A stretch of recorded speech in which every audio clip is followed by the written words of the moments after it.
Hey, how's it going, everybody? Lawler here. Lots of interesting things going down in the RLCS scene as of late. Let's jump in.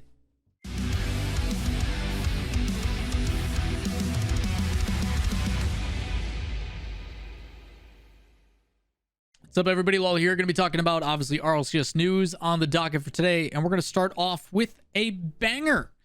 Have a credible source, one that I trust dearly, that has told me that for a fact, Cloud9 reached out to Beast Mode saying, hey man, we want you to build a team. Pick 2 players and run with it. We'll make it happen. I did reach out to Beast Mode and he did not wish to comment on the scenario, but I trust my source very, very heavily. So will be interesting to see on how things play out. Obviously Cloud9, and this is no surprise, has been wanting to find a team that they value and give themselves a chance to be successful. What I do find interesting is that they're willing to do this during the winter split. Obviously, missing out on the first one, you'd be without points for an entire third of the season. So the fact that they are willing to go above and beyond for a player like Beast Mode, because his caliber of talent is obviously up there. It's probably one of the most sought after free agents right now, besides like Daniel or something like that. But I'm pretty sure Daniel's confirmed with his roster now, like officially confirmed. Same thing with Sipical. So we'll be interested to see on how those things play out. But ultimately, it is going to be interesting to see where things move forward. If you guys didn't pick up on what I just said there, rewind and go listen to what I just said. For a fact, Cloud9 reached out to Beast Mode saying, hey man, we want you to build a team. Speaking of roster confirmations, ones that I'll actually confirm 100% is because Vibrance has tweeted it. If you guys don't know Vibrance, they were a team that actually performed pretty well during the fall split, with basically biting at the heels of all the other teams. If you take a look at the global rankings and stuff on Wikipedia, they are a team that is currently sitting tied for 14th.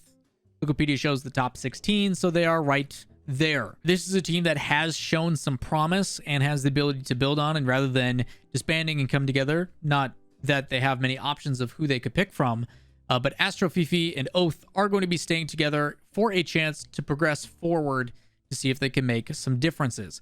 They have numerous times been very, very close to top 8 or top 16 as a consistent thing. In Regional 1, they were invited to the Invitational event. They ended up losing in that, going bottom 8. So they played in the closed qualifier, which they just missed out, went 9th to 11th.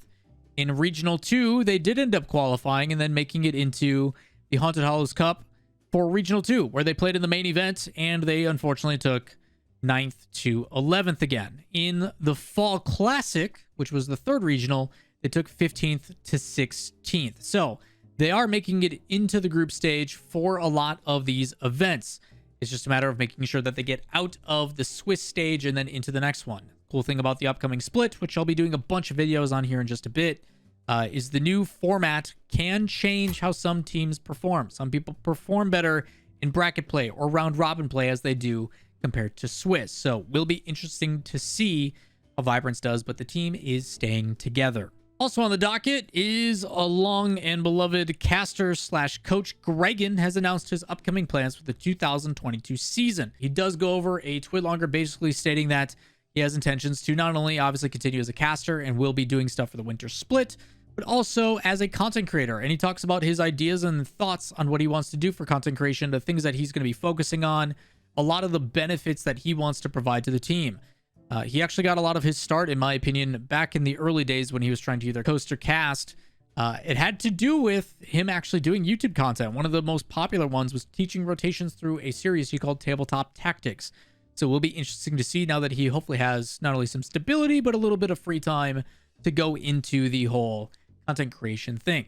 Last but certainly not least on the docket, I'm sure you guys have seen it, the conversations between Shift and Chicago and the information that was provided because of it. We don't need to go into details, more so here me giving you guys a reminder. I actually typed this in my Discord, and I'm going to put it on display for you guys and then read it step by step. The message says, before this gets out of hand, because I wanted to make sure that my Discord group and community didn't really start to make this more than what it was, said, when you're a public figure, sometimes you're subject to gossip and etc. People are going to react and have their opinions about what they think of you, how you perform, etc. Same as casters and everyone else.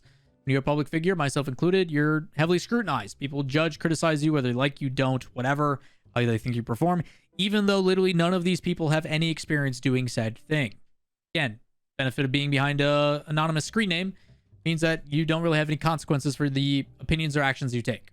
Learning to block out the noise is essential to any pro, athlete, etc. Some do this better than others. You need tough skin and an extremely strong mental to work in the space. That doesn't change how frustrating it may be that random armchair coaches are calling for your head. Part of this is the anonymity people are given with social media and the lack of consequences with what they say. Between cancel culture and all the other BS people with a platform have, it isn't healthy on either side. Hopefully Chicago has a good support system to help them with these things, and hopefully Shift, if they keep doing this, make sure the journalistic integrity stays that way by fact-checking with credible sources and giving the direct party, where it be the player or org, a chance to make a statement. Obviously, Shift put out a tweet showing like, hey, these are all the trade rumors we have gotten right, and these are the ones we have gotten wrong. And it's usually how it goes. No one's going to remember for the things you got right. They're only going to pay attention to the things you get wrong. Which is crazy because the trade window still has a few days left in it. Ends on January 2nd. I said, if Rocket League continues to grow, things like hit reporters and ESPN are going to start covering Rocket League. They won't care about feelings nor consider the other half. They will put out things as soon as they get a whiff of that information, and it can quite possibly destroy and end someone's career. They are there to tell the information, and that is it. Emotion and stuff. Hit writers and ESPN can be very brutal. And it can definitely twist a knife to a lot of people's emotions. The last couple of weeks in this trade window has led to a lot of things that quite possibly could be completely untrue. Shifts exist because they tend to be quite credible, as their sources are primarily the coaches, players, and managers themselves. Leaking LG, on the other hand, that is something that I don't personally think you should put out, no matter if the players say it's okay. Out of respect and decency, you reach out to LG, Luminosity, and say, hey, we have this information. Your players are confirming it. Can we schedule something together? Do you mind if we put this out? What's the situation? And if LG doesn't respond, then respectfully, I think you hold on to that information. You can make a broad statement about how maybe a prolific tier 1 organization is coming into the RLCS, etc. But I don't think you put out that information. You, out of respect, allow Luminosity to do that on their own terms. I say again, Rocket League is ever growing, and it feels like it will start to trend for the better if things keep going the way they are. Because of that, the level of maturity needs to step up, and people need to not give in to the petty drama that can come with entertainment. I encourage everyone here to be respectful and do their best to be critical thinkers. I've educated you guys on that, and I've said that to all of you. There's a couple things to take into mind and into consideration. These are rumors. While they may be credible sources, until you officially see the player or the organization put that information out, it is not 100% yet. It is not certain. Because of that, there has been a lot of things, and unfortunately a lot of people, because they do take what Shift says as gospel, or even what I say as gospel.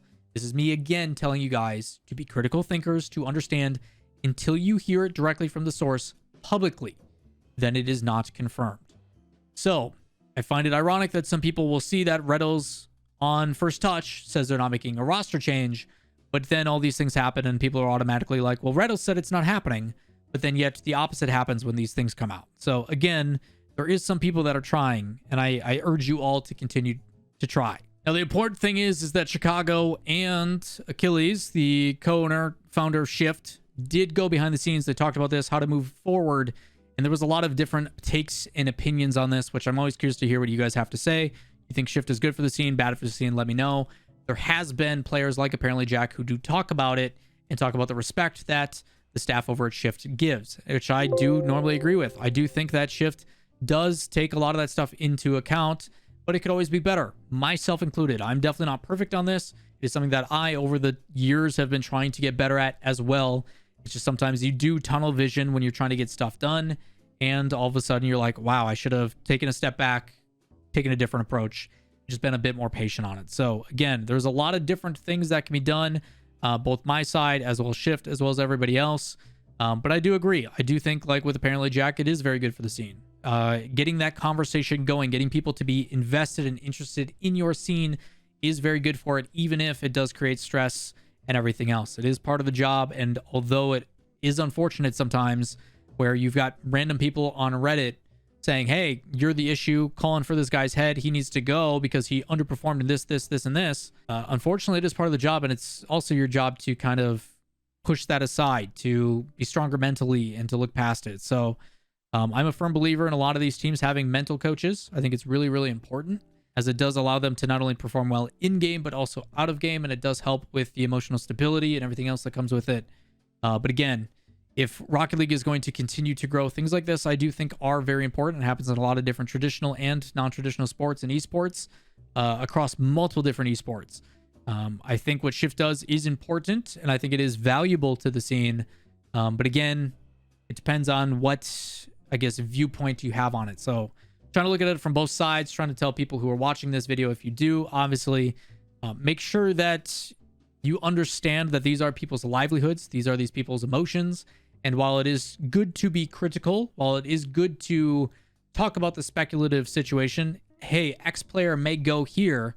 Let's talk about how I think that player will play on that team. Do I think this format of players or this strategy of players, or however you want to say it, do I think the makeup of these 3 players is going to lead to success? By all means, I think those are awesome conversations.